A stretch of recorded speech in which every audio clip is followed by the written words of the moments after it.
Bonjour à tous, je suis Anne-Laure Gonnet et vous écoutez Salutations. Salutations est un podcast dédié à l'histoire et la philosophie du yoga et à celles et ceux qui la font vivre aujourd'hui.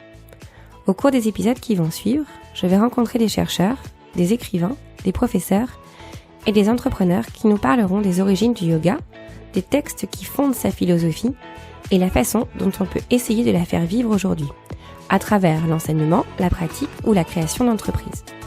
Je vous invite donc à plonger avec moi dans cette histoire fascinante pour questionner, dissiper les malentendus et prendre une bonne dose d'inspiration. Aujourd'hui, nous avons rendez-vous avec Renan de Germain pour parler posture et mythologie. Dans cet épisode, Renan nous raconte son parcours d'enseignant de yoga et comment il en est petit à petit venu à s'intéresser à la mythologie indienne et à son lien avec les postures de yoga modernes. Ce que j'aime dans le parcours de Renan, c'est sa curiosité et son envie d'apprendre. Pour apporter de la profondeur à son enseignement, il n'a pas hésité à reprendre des études de sanskrit à l'université. Renan était le seul élève en Master 2. Preuve que le sanskrit est une langue difficile, mais aussi qu'à l'heure de la mondialisation du yoga, il est grand temps d'en démocratiser l'accès. Aujourd'hui, pendant quelques dizaines de minutes, Renan nous invite à faire un voyage au cœur de l'Inde et de ses mythes. Bonne écoute! Alors bonjour Renan. Bonjour Anne-Laure. Merci beaucoup d'avoir accepté mon invitation. Je suis très content. On se rencontre seulement maintenant, mais tu as été l'un des premiers en fait à accepter mon invitation sur le podcast. Ouais. C'est quand j'ai rencontré Marie Coq en fait que j'ai eu ton nom. Oui. Et c'est elle qui m'a dit que ce serait bien de t'interviewer dans le cadre du podcast pour qu'on parle un petit peu histoire et philosophie du yoga. Donc on se voit finalement maintenant, donc merci beaucoup. Eh ben merci de me recevoir. Alors, avant d'entamer la discussion sur l'histoire du yoga, ce que j'aimerais bien en fait, c'est que tu nous dises qui tu es, parce que moi je sais qui tu es, mais je pense que les auditeurs te situent pas forcément, sauf ceux qui ont la chance d'étudier le yoga avec toi. Donc, je te laisse te présenter. D'accord. Donc je m'appelle Renan de Germain et j'ai un centre à Bastille, à Voltaire, Osmose Yoga Paris. Et donc je pratique depuis plus de 20 ans. Ok. Et j'ai commencé à une période où c'était pas du tout la mode. Donc C'était complètement différent. Donc le contexte n'était pas le même que celui qu'on a actuellement. Et du coup, la première question que généralement que je pose, c'est justement comment est-ce que tu as découvert le yoga à une période où forcément tu n'avais pas toute cette publicité autour de ce qu'apporte le yoga. En fait, on peut dire que j'ai commencé d'un certain point de vue par hasard. D'accord. J'étais dans un club de gym et j'en avais marre de faire de la musculation. Et un jour, j'étais fatigué. Ouais. Et j'ai vu sur le programme cours de yoga. Et j'ai voulu y aller pour me reposer parce que c'est l'image que j'avais un peu à cette époque. Bien sûr, c'est souvent l'image qu'ont les gens. Et en fait, le cours était très difficile. Je m'en souviens encore des postures debout et les triangles. Ouais. Et j'ai adoré. Et j'ai commencé comme ça et continué petit à petit. Mais en fait, donc je dis que j'ai commencé par hasard, mais en fait, c'est arrivé à un moment particulier dans ma vie. Une année où mon père est mort et où je ne m'entendais pas du tout avec un collègue. Donc j'avais un conflit professionnel et donc je recherchais aussi autre chose. Ouais. Donc c'était pas uniquement pour l'aspect physique. Ouais. J'étais attirée par autre chose dès le début. Et cette autre chose, tu l'as trouvée comment en fait? Parce que l'image que tu me donnes là, c'est d'un cours de yoga qui est dans un club de gym. Ouais. Donc a priori plutôt un yoga postural sans forcément tout ce qu'il y a derrière. Comment tu t'es... Ensuite, c'est venu petit à petit. C'est que j'ai pris des cours ailleurs. Ouais. Et j'ai commencé donc à pratiquer aussi chez moi tous les matins. Et ça, c'est une étape très très importante. J'ai l'impression, c'est ce que je comprends. En fait, c'est une intégration dans le quotidien. Et est-ce que je peux te demander déjà ce que tu pratiquais comme yoga chez toi? Je pratiquais plutôt du hatha yoga. D'accord. Chez moi, j'ai commencé par des postures, on va dire simples, et je faisais aussi du pranayama tous les matins. Et j'ai commencé donc par pratiquer chez moi et à prendre des cours aussi ailleurs. Et je me suis intéressé personnellement à la culture indienne assez tôt. Et parallèlement, donc j'allais dans un centre de méditation bouddhiste. Et donc j'ai fait aussi de la méditation dès le début. C'est quelque chose qui arrivait simultanément dans ta vie. C'était un besoin profond. C'est quelque chose que je recherchais moi profondément. Et est-ce qu'il y a quelqu'un qui t'a initié ou c'est par tes propres recherches en fait, une fois que tu avais fait ce premier cours, tu allé chercher ce que c'était que le yoga et par tes propres recherches, t'es allé trouver tout ça? En fait, c'est par relation aussi. D'accord. On m'a indiqué des professeurs ou des lieux pour méditer. D'accord, ok. Donc du coup, toi, dès que t'as commencé le yoga, en fait, il y avait pas que le yoga postural, en fait. T'as intégré toute une, disons qu'une, tout un programme qui est assez complet, en fait. Disons que il y avait une partie dans le yoga qui m'intéressait, mais qui me concernait personnellement et profondément. Et donc j'étais attiré par l'ashtanga aussi parce que j'ai besoin de faire de l'exercice avec mon corps, mais cet exercice simple ne me suffisait pas. J'avais besoin d'autre chose et donc c'est comme ça que je me suis intéressé entre autres à la culture indienne. Ok. Et alors du coup je découvre que tu as eu une vie avant le yoga, une vie professionnelle avant le yoga. Et comment, petit à petit, tu es devenu professeur? Parce que est-ce que c'est quelque chose qui t'est venu à l'esprit très rapidement après avoir découvert le yoga, ou est-ce que ça a mis du temps à germer dans ton esprit? Ça a mis du temps parce que j'ai d'abord aimé pratiquer pour moi, mais je n'avais pas du tout envie d'enseigner. D'accord. Et j'ai fait donc il y a donc presque 20 ans une première formation de prof. D'accord. Mais je n'avais pas du tout envie d'enseigner. C'était pour approfondir. Ouais, c'était pour approfondir, pour mieux comprendre les postures, etc. Mais je suis allé en Inde 4 mois chez Pattabhi Jois. D'accord. À Mysore. Et comment t'avais eu vent en fait de ce que tu pouvais faire à Mysore? Comment t'en es venu à aller à Mysore? Parce que il y a plein d'autres façons de découvrir le yoga. J'ai pratiqué l'ashtanga. D'accord. J'ai fait d'abord du hatha yoga, ensuite de l'ashtanga, et j'ai eu une pratique très très intense d'ashtanga. Et donc je me suis renseigné sur l'ashtanga, et à cette époque-là, donc Pattabhi Jois était encore vivant, et donc j'ai eu la chance de pratiquer avec Pattabhi Jois pendant 4 mois en Inde, et ça a été une période de ma vie extraordinaire, qui m'a fait jubiler, parce que j'ai été extrêmement content de partir des mois en Inde. L'Inde et Mysore en particulier m'a plu beaucoup plus que ce que je supposais. C'est vrai. Et j'ai adoré. Ça fait combien de temps à ce moment-là que tu pratiquais? Ça faisait à peu près 5 ans que je D'accord. pratiquais. Ok. Et donc j'avais donc à cette époque-là une pratique vraiment très très intense d'ashtanga. Et c'est quand je suis revenu en fait de Mysore que j'ai eu envie d'enseigner. D'accord. Mais du coup, tu avais déjà fait une formation à Paris. Ouais, j'avais d'abord fait une formation. Et qu'est-ce que t'as fait comme formation à ce moment-là? Est-ce que quand on revient de 4 mois en Inde de Mysore, comment ça se passe quand on veut devenir prof? À cette époque-là, il y avait beaucoup moins de studios que maintenant. J'ai donné des cours dans quelques studios et j'ai loué aussi mes propres salles. D'accord. J'ai loué des salles dans différents endroits de Paris. D'accord. Où je donnais des cours que j'organisais moi-même. D'accord. Voilà, et c'est donc comme ça que j'ai commencé. Avant de monter mon propre centre, j'ai commencé par donner des cours un peu partout dans Paris. Tu donnais quoi comme cours? J'ai donné des cours, donc d'abord principalement d'ashtanga. D'accord. Et ensuite, parce que en donnant des cours d'ashtanga, j'ai constaté que certaines personnes avaient du mal avec cette pratique. J'ai développé des cours de hatha yoga. D'accord. En fait, parallèlement, assez vite, parce que je me suis formé, je me forme encore beaucoup à l'Iyengar. D'accord. Et je ne pense pas que l'ashtanga et l'Iyengar soient opposés. D'accord. D'autres styles. Je ne pense pas qu'il y ait un style qui soit meilleur que l'autre. Ouais. Et je pense pas que ça soit opposé. Je pense que c'est tout à fait complémentaire.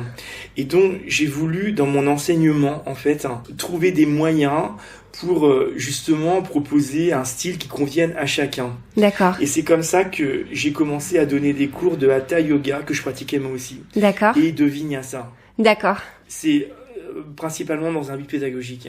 Ok, et du coup tes élèves ont été au rendez-vous dès le début. Comment on construit comme ça Il a fallu des années parce que à cette période, donc il n'y avait pas de centre et c'était pas à la mode. Ouais. Et donc il a fallu des années pour construire ça. Il faut une sacrée persévérance quand même. Il faut avoir une vocation parce que il faut pas lâcher. À cette époque-là, il y avait beaucoup moins de monde intéressé et les personnes avaient une vision, on va dire, un peu négative du farfelu ou... Oui, soit farfelu ou soit qu'on faisait rien. Ouais. Et donc, en fait, c'était assez difficile, mais c'était une période que j'ai aimée parce que c'était très stimulant pour moi. Parce que j'ai créé ce que j'ai fait maintenant, ce que je fais maintenant. J'ai créé les bases de mon centre. Et j'ai des élèves encore aujourd'hui que j'ai rencontrés donc il y a 15 ans. Ouais. Et j'aime ça en fait. Ouais. Le fait que j'ai encore les mêmes élèves qui me suivent et que j'ai évolué dans mon enseignement aussi. Oui, parce que j'ai 2 questions par rapport à ça. C'est du coup comment ça se passe aujourd'hui quand on a un centre qui a été créé il y a 15 ans face à cette déferlante du yoga qui aujourd'hui on voit il y a des studios qui poussent partout avec une notion de communication qui est quand même très forte. C'est certainement aussi très bien ce qu'ils font, mais c'est vrai qu'on est passé à un yoga 2.0, 3.0. Donc comment on envisage l'avenir quand on a créé son centre il y a 15 ans sur des bases qui sont pas forcément les mêmes en fait? La situation a complètement changé et je vois le changement. Enfin, je l'ai observé. Disons que effectivement, je vais pas communiquer de la même manière, moi, parce que la majeure partie de mes élèves viennent par bouche à oreille. Ouais.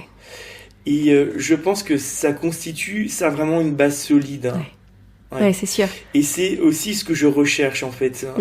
Pas forcément avoir une campagne de publicité, voilà. Mais que les personnes entendent parler de moi et de ce que je fais, etc. Et par le bouche à l'oreille, généralement, aussi c'est par affinité de ce qu'on recherche par rapport au yoga.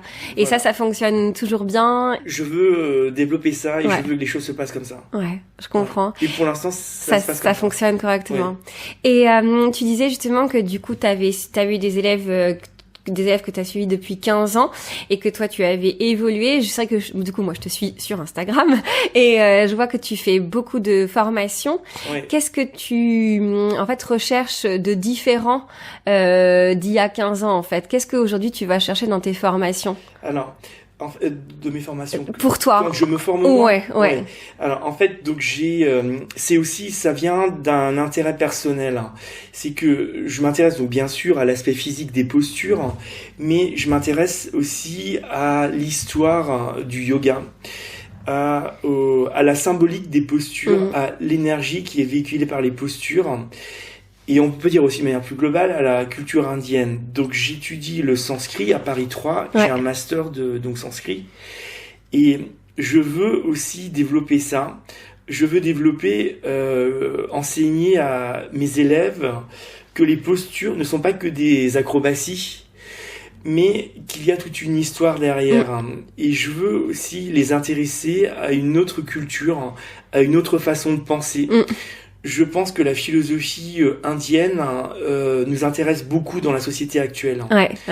Et que je veux aussi ne pas suivre, mais volontairement, la mode d'Instagram de montrer des postures magnifiques dans un décor de rêve. Je veux aussi creuser une autre direction. Disons que j'ai développé des formations de professeurs où je veux donner de la profondeur aux futurs enseignants de deux manières. D'une part, dans la pédagogie, quand on n'arrive pas à faire une posture, de trouver une autre façon de le faire. Mais de la profondeur aussi dans la posture, dans l'histoire de la posture. Que ça soit pas uniquement un exercice physique, mais que derrière, il y ait toute une histoire. Et concrètement, du coup, quelle formation tu fais toi? On en parlait tout à l'heure en off, mais quelle formation tu suis toi justement pour approfondir tout ça et transmettre ensuite? Alors, je me forme beaucoup avec Matthew Sweeney, qui a pratiqué donc lui-même beaucoup l'Ashtanga et qui a développé ensuite d'autres séquences de postures, comme la série de la Lune, la série du Lion et d'autres séquences. Je me forme auprès de lui parce que je me retrouve dans son approche du yoga, parce que je le trouve à la fois extrêmement rigoureux sur les placements sur l'alignement, mais il est aussi ouvert à d'autres styles, c'est-à-dire qu'il n'est pas opposé au fait de faire de l'Iyengar ou du Hatha Yoga ou du Shivananda. Au contraire, il utilise les donc autres styles pour s'inspirer, pour développer une nouvelle séquence. Et je m'intéresse à son enseignement aussi parce qu'il parle beaucoup de philosophie. D'accord. Entre autres de la non-dualité. Ouais. Et c'est ça aussi que cet aspect donc met de la perspective dans la pratique.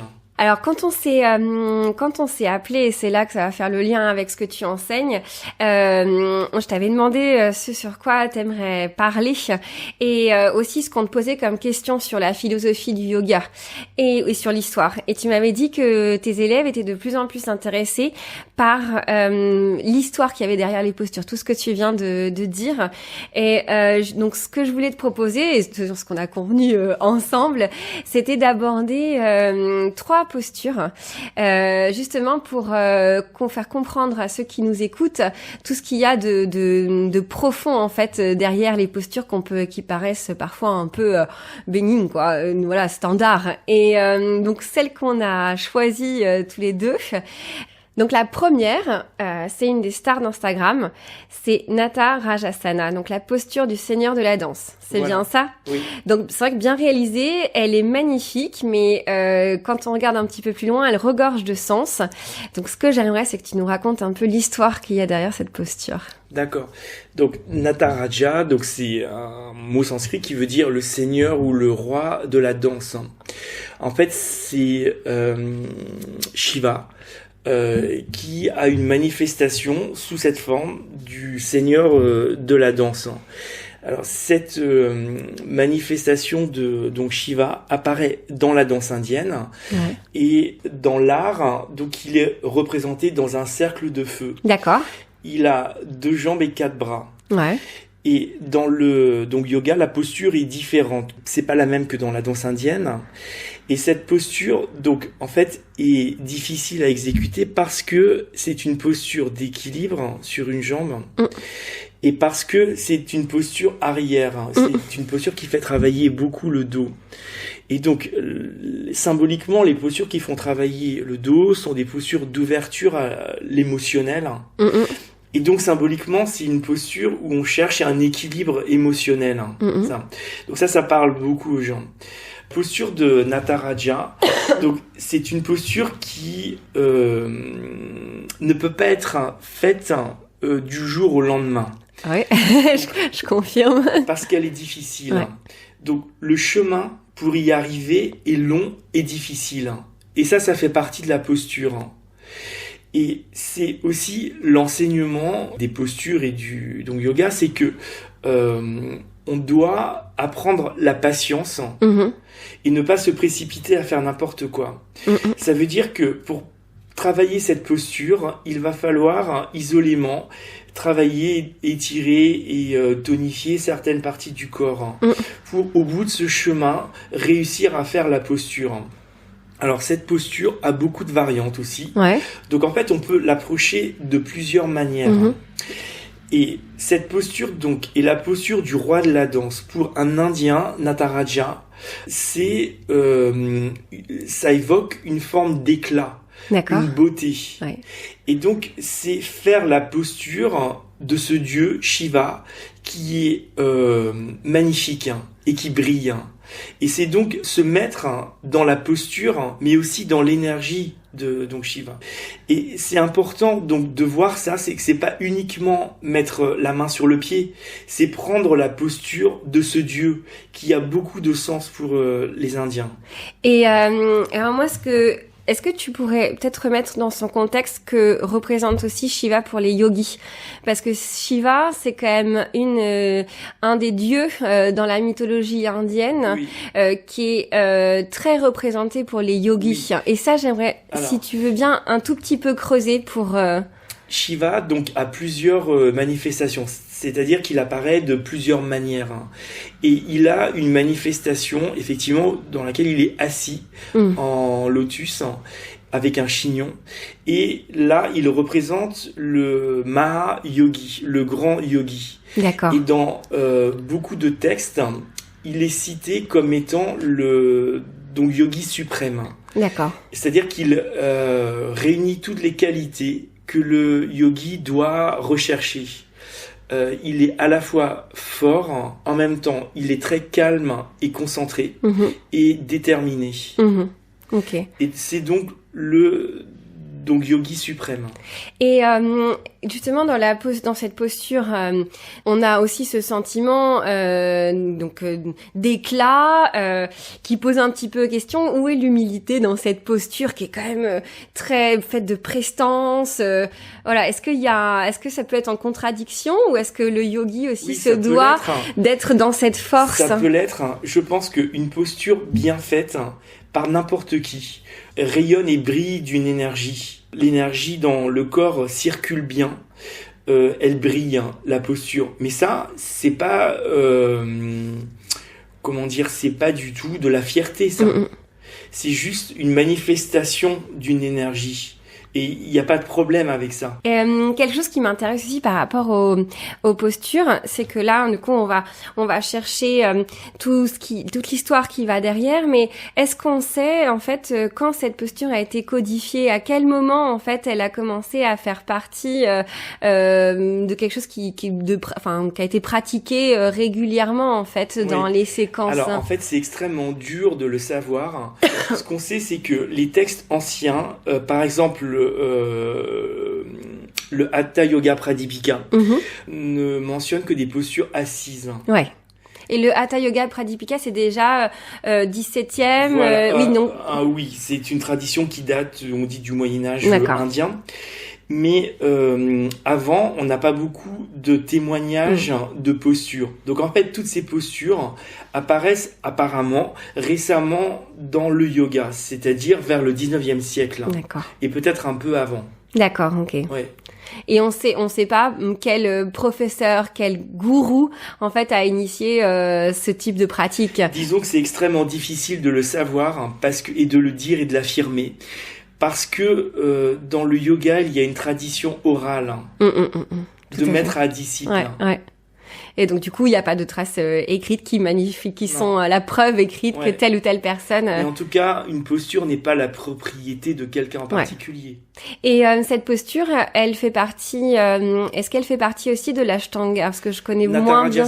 Oui, elle fait partie de la 3e série de l'Ashtanga. Ouais, donc en fait, elle est considérée comme une posture extrêmement avancée. Ouais. Mais cette série de l'Ashtanga, donc 3e série, est une série de grâce. En fait, de grâce qui exprime une forme de beauté. D'accord. Et c'est une série qui implique une humilité. C'est-à-dire que, de la même manière que je disais que la posture rayonne d'elle-même, c'est la posture qui fait rayonner, c'est pas la personne qui l'exécute qui veut prouver ou montrer quelque chose. C'est complètement différent. Ouais. Et donc cette série, c'est aussi ça. Ouais. Ça, c'est un gros boulot, surtout aujourd'hui. Alors, on en avait une autre, et alors là, c'est, on va dire, une posture qu'on aborde très rapidement quand on fait du yoga. C'est Virabhadrasana, donc le guerrier.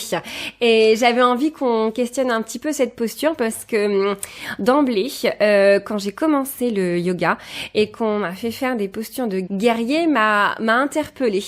Et je comprenais pas le rapport. Et alors après, j'ai lu un petit peu et donc j'ai eu d'autres interprétations, mais je voudrais connaître la tienne sur et ce que tu as lu sur cette posture-là et justement pourquoi c'est pas en contradiction avec le yoga. D'accord. Donc alors cette posture s'appelle Virabhadra. Vira, donc c'est un mot sanskrit qui veut dire guerrier et Bhadra ça veut dire bon. Donc c'est la posture du bon guerrier. Alors on oublie un mot parce que moi je savais pas du tout que c'était en 2 mots et qu'il y avait bon à l'intérieur dans le mot sanskrit. Ça veut dire bénéfique. Bhadra. D'accord. Et Virabhadra, c'est aussi un autre nom de Shiva. D'accord. Donc ça fait référence à un épisode mythologique dans lequel Shiva se transforme en un guerrier terrible parce que son beau-père, Daksha, vénère d'autres dieux et pas Shiva. Et pour le remettre dans le droit chemin, il va prendre la forme de ce guerrier terrible pour détruire le sacrifice que Daksha est en train de faire à d'autres dieux. Et donc en fait, c'est utiliser la puissance de la guerre, la force et l'énergie de la guerre, mais au service du bien. D'accord. Donc en fait, la notion de donc guerrier n'est pas vue dans une destruction qui serait négative, D'accord. mais c'est pour mettre fin à un processus qui ne mène nulle part. Et c'est Shiva est obligé de le faire. D'accord. Et il y a cette notion d'obligation qui m'interpelle aussi souvent quand notamment dans la Bhagavad Gita où là aussi on a cette notion d'obligation et de destin. Il y a beaucoup ça en fait où la guerre est souvent synonyme de bénéfice. Et... De toute manière, l'histoire du Mahabharata est une histoire de guerre sanglante et terrible. Oui. Et donc non parce que c'est une vision de l'Inde qu'on n'a pas forcément. Mais le Mahabharata c'est donc ça. Pour remettre dans le contexte qui est l'histoire, l'épopée en fait dans laquelle se trouve la Bhagavad Gita, qui est un texte fondateur pour le yoga. Voilà, et le Mahabharata en particulier est une guerre, mais derrière cette guerre il y a la notion de bien et de dharma. Et donc, le dharma, c'est le destin, l'ordre du monde. L'ordre du monde que l'on doit maintenir. Et donc la guerre fait partie de la culture indienne, mais il y a aussi cette notion de bien que l'on recherche. Et ça c'est l'histoire très ancienne, le Mahabharata. Après, il y a aussi, quand j'ai lu plus récemment, et en interviewant Marie Koch notamment, sur le fait qu'il y a aussi un yoga qui était au début du XXe siècle un yoga aussi pour s'entretenir physiquement, qui était aussi un yoga qui était pratiqué par l'armée indienne. Et c'est aussi à ce moment-là que les séquences ont été codifiées et où j'imagine, tu vas peut-être me contredire, mais où j'imagine le guerrier aussi prend tout son sens. Parce que on suppose aussi que cette posture est très récente et date de cette période. Voilà. Et donc les postures debout, a priori seraient récentes. Et donc la posture du guerrier s'inscrirait exactement dans cet esprit-là. Oui, voilà. Et donc ça fait partie de ces postures qui sont toujours intenses énergétiquement. Et il faut qu'elles le soient. C'est-à-dire que c'est l'opposé d'une posture où on va se relaxer. Et donc, dans les postures du guerrier, on cherche à avoir une énergie forte. Et ça passe aussi, parce que quand on est dans le guerrier, c'est les yeux, la main, enfin il y a tout qui est dans un... Parce que le premier guerrier, les bras sont ouverts, et c'est donc Shiva qui a 2 épées dans chaque main. D'accord. Le deuxième guerrier qui est de face, les mains sont jointes, il a une lance entre les mains. Et le troisième guerrier qui est parallèle au sol, il plonge pour détruire le sacrifice. Oui. D'accord. Okay. Donc en fait, il y a toute une histoire derrière. D'accord. Et ça, j'allais te demander à la fin, mais je pense que ça serait bien que ça intervienne maintenant. Comment tu te nourris dans les livres en fait? Où est-ce que tu trouves ces informations? Alors j'ai compris que tu avais Mathieu Sweeney, mais parce que donc oui. Mais est-ce que comment les gens qui s'y intéressent, au-delà de faire des formations avec des professeurs de yoga comme toi, chez eux, ils peuvent apprendre sur cette mythologie qui est quand même assez fascinante. Donc c'est un gros travail parce qu'il n'y a pas forcément d'ouvrage qui synthétise tout ça. D'accord. Et les informations sont réparties un peu partout. D'accord. Je m'intéresse particulièrement maintenant aux textes d'origine et c'est pour ça que je suis étudiant en sanskrit. Et donc l'histoire, la mythologie est racontée donc dans le Mahabharata par exemple, ou dans le Ramayana, mais dans d'autres textes comme les Puranas, qui sont comme des épopées consacrées à un dieu. Et donc ce sont des sources d'informations extrêmement importantes. Et c'est aussi important de voir qu'il peut y avoir plusieurs versions d'un mythe. Bien sûr. Selon l'époque et le lieu. Et donc, le sujet est extrêmement compliqué dans le détail. Bien sûr. Mais c'est justement pour ça que c'est intéressant. Et c'est aussi pour nous intéressant de voir cette idée qu'il n'y a pas une version meilleure qu'une autre. Mais qu'il y en a plusieurs. Ça apprend aussi la diversité et l'acceptation de l'autre. Voilà, exactement. Et est-ce que les professeurs, enfin les gourous du début du 20e, comme Patabi Joyce, ont interprété les postures avec des mythes, ou est-ce qu'ils ont mis de côté cette dimension historique et mythologique pour pouvoir l'adapter au monde occidental qui à l'époque n'était pas forcément très sensible en fait à ça. Ouais. Alors par exemple quand je suis allé à Mysore chez Patabi Joyce, donc en fait il ne parle pas. Il ne parlait pas. Il y avait parfois des conférences, mais il ne parlait pas beaucoup pendant les cours. Donc en fait, la pratique est ramenée à un exercice physique assez rapidement. Maintenant, il y a eu des écrits, en particulier d'Iyengar, qui ont remis donc dans la pratique physique tout un aspect philosophique et historique. D'accord. Et ça, c'est des ouvrages qu'on peut trouver. Oui, d'accord. Et qui sont traduits en français. Ah. Oui.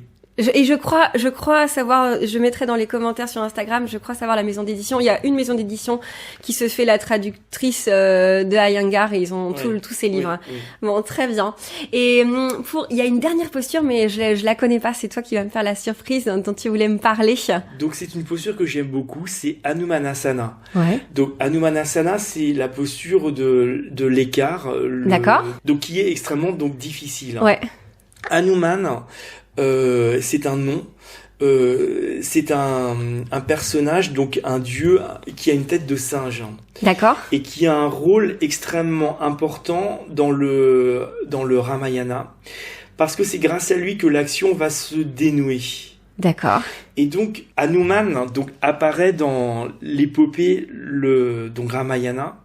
Dans cette épopée, Rama et Sita sont séparés parce que Sita a été enlevée par un démon, Ravana, qui l'a emmenée dans son royaume, à Lanka.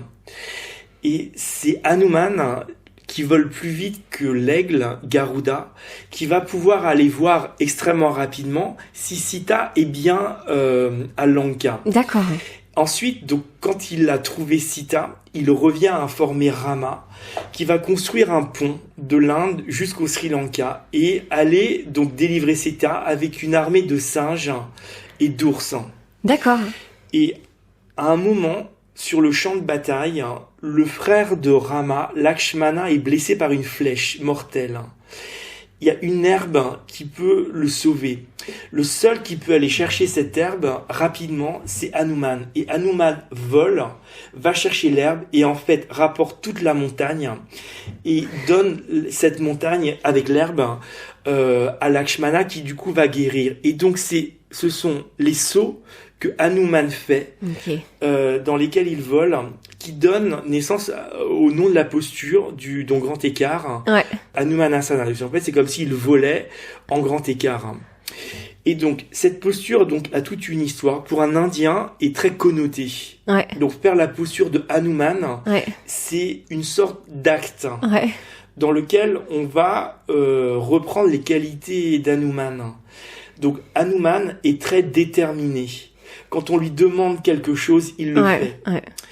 Et il va toujours respecter les conditions. C'est-à-dire qu'il n'est jamais faux. Hanuman, donc, est à la fois fort et souple. Ouais. Donc, c'est exactement ce qu'on cherche à faire. La posture. Oui, mais du coup, c'est difficile de comprendre cette posture quand on n'a pas tout ça en tête, en fait. Parce que là, c'est plus facile de comprendre ce qu'on nous demande et d'avoir la patience et la persévérance. Je trouve que ça fait vraiment sens. Voilà. Et ça donne du sens à la posture. À la posture, complètement. Et c'est surtout que ça l'inscrit dans une progression, pas dans l'instant. Ouais. C'est pas maintenant qu'on fait la posture, mais c'est un chemin, comme le chemin de Hanuman. Et donc là, qui pour nous, va prendre un certain temps. C'est super intéressant et ce que je voulais dire aussi, c'est que du coup j'ai vu que dans ton studio tu prévoyais maintenant donner des cours de sanskrit à tes élèves. Est-ce que tu peux nous en parler un petit peu plus, parce que je pense que du coup ces cours-là c'est du sanskrit, mais est-ce que tu abordes aussi ce type de sujet? Oui. Donc j'ai 2 modules d'initiation au sanskrit. Donc le premier module, c'est pour apprendre donc l'alphabet sanskrit, parce que l'écriture donc est différente et il faut l'apprendre, on peut absolument pas deviner. Et il y a certaines règles donc qu'il faut apprendre, on fait des lignes, etc. Pour apprendre à lire des mots, on va dire simples, en rapport avec le yoga. Donc à cette occasion, je rappelle donc des points de mythologie ou des aspects de la culture indienne. Donc ça c'est le premier module. C'est combien d'heures ? 5 cours. D'accord. Qui demandent beaucoup de travail. Oui, j'imagine. Le deuxième module aussi en 5 cours où là on apprend les bases de la grammaire. Donc grammaire sanscrite est différente de notre grammaire. Et à cette occasion, donc on chante et on apprend et on chante des mantras et des sutras que j'explique. Donc ça c'est plus approfondi. Et c'est 5 autres heures. Oui, 5 autres. Et ça commence quand ? Au mois d'octobre. Au mois d'octobre. Il y a encore des places ? Oui. Oui.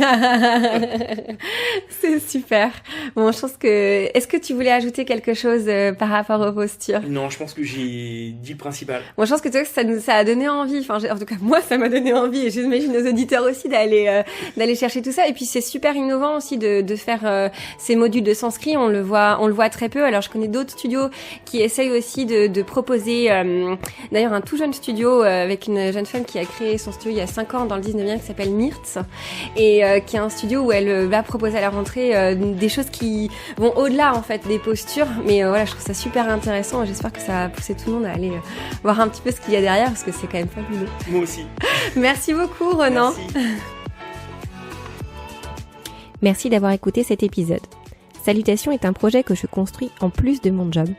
Avoir des feedbacks est une grande source de motivation pour moi. Si vous avez apprécié, plongez avec moi dans l'histoire du yoga. Partagez l'épisode et surtout, dites-le moi en notant l'épisode sur votre plateforme d'écoute. Vous pouvez retrouver toutes les notes de cet épisode dans la description du podcast et sur Instagram sur le compte @salutations avec un S _podcast. Si vous avez des envies ou des suggestions, n'hésitez pas à m'écrire. À très vite!